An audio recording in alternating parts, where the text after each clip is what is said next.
What's going on, everybody? How y'all feeling today? This is Coach Reg back on deck with another one for y'all today. Now, this is about the top worst foods to eat if you have herpes simplex 1 or 2.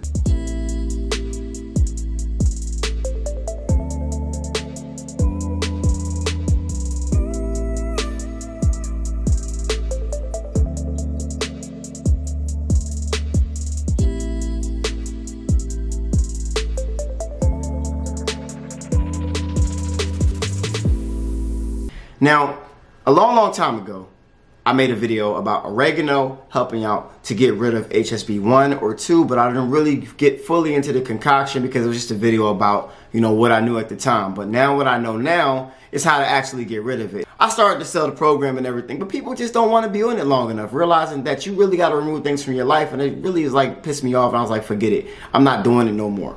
You know what I'm saying? I don't feel like this stress of people not doing something and you blaming it on me, so it is what it is. I'm done. But I can literally help you with getting rid of some foods that's going to bring out your outbreaks, because if you have herpes simplex 1 or 2, which over 80% of Americans do have right now, so 1 out of every maybe 2 people have it, whether they say it or not. I mean, people get a cold sore. I used to get cold sores all the time. I haven't gotten a cold sore in about 4 years. Now, when it comes down to it, there are foods that you normally eat on a daily basis that will literally trigger an outbreak. Somebody that I met, or one of my persons that helped us find a house, this person had an outbreak, and they just started drinking coffee after a period of time. I looked at the lip, I'm like, oh, that makes a big difference, because caffeine is one of those things that you got to remove if you have it in your system laying dormant. Now, people do say they can cure it or get rid of it. I don't like to use those words, but I do know for a fact that you can overcome herpes simplex 1 or 2. And out of all the questions that I've been asked, that is the question that I've been asked the most. Can you help me get rid of this? And that somebody gave it to you. At the end of the day, if somebody gave it to you, somebody gave it to you. It's all about what you do about the problem. What you can do about it is start to take some of these foods out of your cabinets and toss them in the trash, because they're no good for you if you have herpes simplex 1 or 2. So let's get into the facts, starting with arginine-rich foods.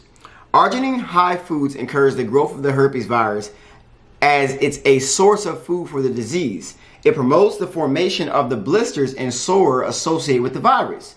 Now, in order to avoid stimulating an outbreak, you should avoid the foods high in arginine, such as coconut, nuts, brown rice, gelatin, peanut butter, seeds, oats, dried beans, lentils, and wheat germ. All right, so if you want to not trigger an outbreak, you can't eat these foods right now until you get rid of it. Listen, I'm going to give you the best information I can at the end of the day, but this definitely will trigger an outbreak, because I remember back in the day when I used to get cold sores, I ate these things and they kind of trigger an outbreak. Now, one of the biggest things I'm not going to use on this list is stress. You're going to have to learn how to meditate and limit your stress levels, because stress will also trigger an outbreak.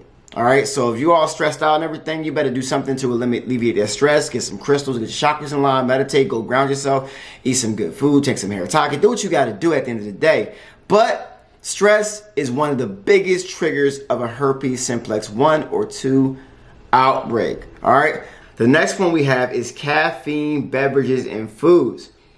All right, now processed food like flour, caffeine, artificial sweeteners, food additive, refined carbohydrates, pasta, baked goods, and high fructose drinks are full of refined carbohydrates, which weaken your immune system and make you more susceptible to a herpes outbreak. Because sugar contradicts vitamin C, it affects it in a way it fights infections. So your artificial sweeteners such as aspartame, saccharin, sorbitol, sucralose, anything that says a sweetener on your labels, you got to avoid.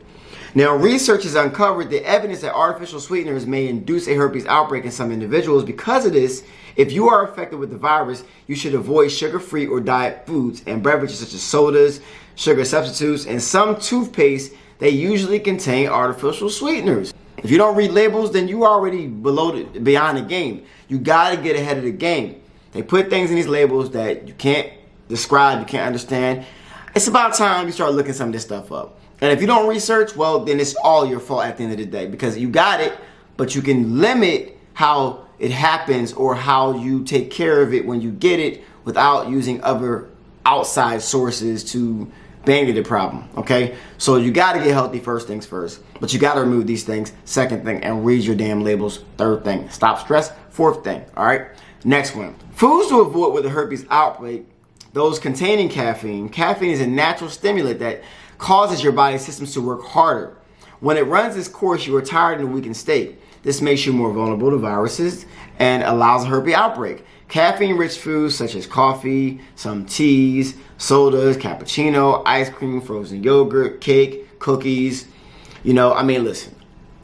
One thing I always heard when I always put people on the program, because some that I put on the program did get rid of it, but some didn't. I didn't like the numbers of who was, getting rid of it and who wasn't, because of how challenging, I'm not going to say hard, challenging it was. Because of that, I'm not B for this. I'm not B, because it's a very tedious process and it takes an obscene amount of commitment. But if you really want to get rid of it, you can get rid of it. It is possible, and I'm sure somebody out there can actually help you get rid of it, because we know Sabi, right? All right, I'll leave it there. Okay, the next one you got to get rid of, all right? And I know it seems like I'm killing your whole list, but if you have it, this is serious. Unless you want to keep on looking like Bumpy Johnson, it's up to you. Next one, high acidic drinks and foods.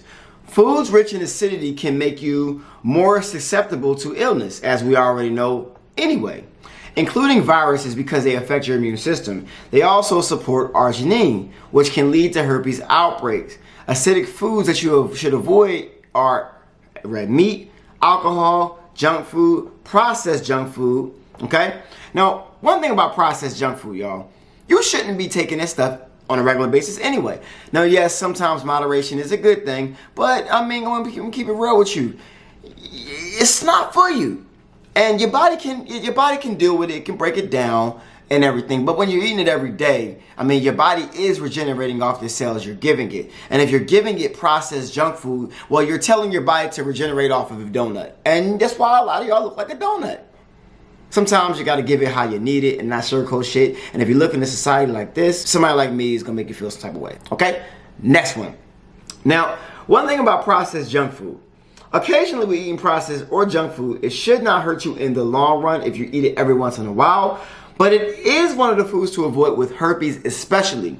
It is best to stay away from white bread, packaged food, sugary fruit, fried foods, artificial preservatives, artificial flavors, junk food, processed foods with artificial colors, foods high in saturated animal fat and trans fatty acids, which they just found out is terrible, which is why they're pulling margarine off the counters and they're giving it 3 whole years to get it off the counters.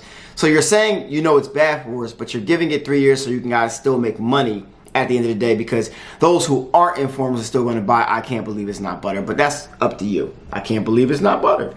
All right. Now, frozen dinners, stay away from. Potato chips, stay away from. Margarine and fast food, stay away from. So it sounds like you got to be healthy. You can't do it unhealthy at the end of the day. So I hope that this video here helped you. I hope that, you got the point that I was trying to deliver, because having a life without HSV is a great life. Not having to worry about an outbreak, not having to worry about, you having to wait a while or have to explain to your partner why you gave it to them, or have to worry about any of that stuff. Always make sure you do wrap it up. But for those who are married and don't wrap it up or whatever, cheating, I don't know what you do. But make sure you protect yourself and make sure you can limit the amount of outbreaks that you have, because if you do have it in your system, it is laying dormant waiting to come out and play. So I know you don't want it to come out and play, because I know that experience happens. You kind of run to the store, try to get some Blistex, and it still comes out at the end of the day. All right. So I love y'all. I appreciate y'all. Do what you got to do in the meantime, like, comment, subscribe, hit the notification bell, and visit IntensityFitnessUnited.com to make sure you get the best products on the planet. Besides that, it's Coach Reg. I'm out. Peace.